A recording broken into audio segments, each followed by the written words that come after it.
La réforme de 2018 s'est attaquée à l'apprentissage, à la réforme de l'apprentissage, en même temps que la réforme de la formation professionnelle. C'était au départ deux processus de réforme différents qui ont fini par se rejoindre, pour aboutir à un nouveau monde dans la gestion de l'apprentissage. D'abord, l'apprentissage est aujourd'hui à considérer comme un dispositif d'alternance. Soit dit en passant, d'un point de vue symbolique, on notera que c'est désormais la terminologie alternance qui va être utilisée dans le Code du travail et non plus la seule considération de l'apprentissage. L'apprentissage devient un dispositif d'alternance parmi d'autres, aux côtés du contrat de professionnalisation, par exemple, ou du dispositif Pro-A. La mise en œuvre de l'apprentissage a aussi fait l'objet d'un certain nombre de simplifications administratives, complexité administrative qui était considérée par le législateur comme étant un frein justement au développement de l'apprentissage. Et par exemple, aujourd'hui, les contrats d'apprentissage ne sont plus enregistrés par la CCI, mais simplement déposés à l'opérateur de compétences qui va avoir en charge d'ailleurs de le financer. Donc c'est une simplification relative, mais une simplification tout de même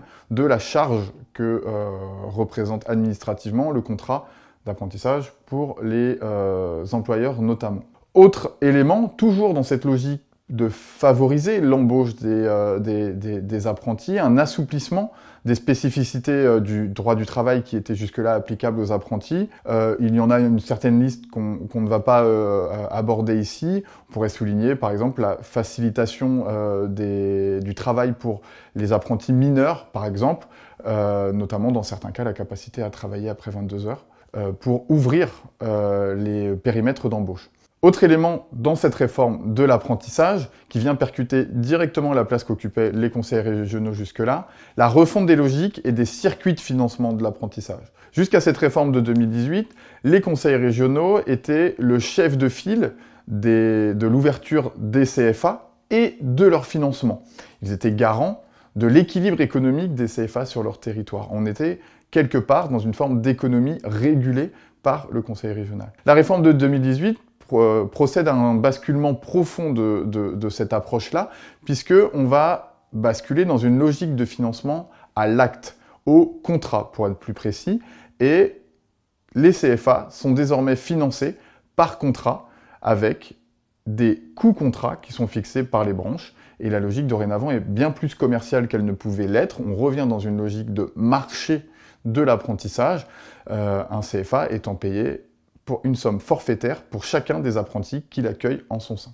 C'est aussi, du coup, un nouveau monde pour l'appareil de formation en apprentissage, pour les CFA, qui vont devoir maintenir des exigences qualité renforcées en termes de formation des apprentis, bien entendu, qui vont devoir mieux travailler l'accompagnement des apprentis, soit pour rechercher un contrat d'apprentissage, soit pour s'insérer dans l'emploi, une fois que ce contrat est terminé. Le tout dans un système financier qui a complètement changé et qui re-questionne leur équilibre économique et parfois même leur survie sur le territoire.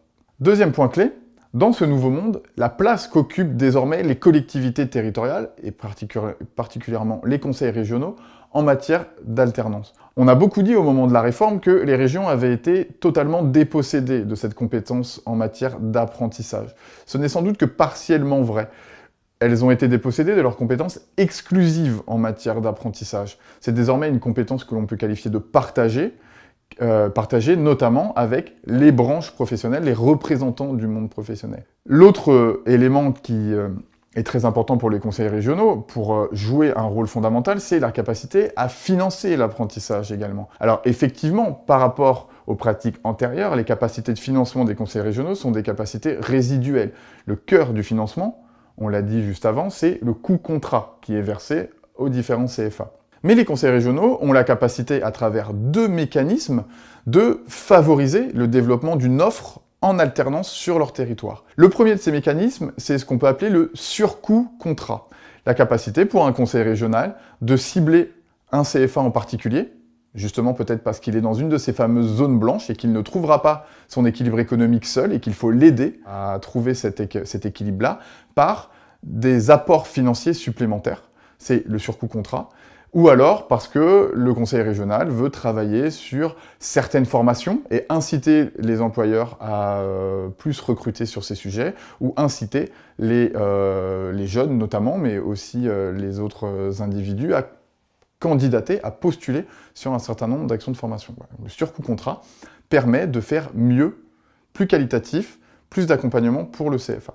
Deuxième mécanisme de financement ouvert aux conseils régionaux pour favoriser le développement de l'apprentissage sur le territoire, la capacité qui est désormais la leur de prendre en charge les plateaux techniques. Il y a derrière cette question, bien entendu, des questions profondes de qualité de la formation qui est délivrée sur le territoire aux futurs apprentis et aux futurs travailleurs du territoire.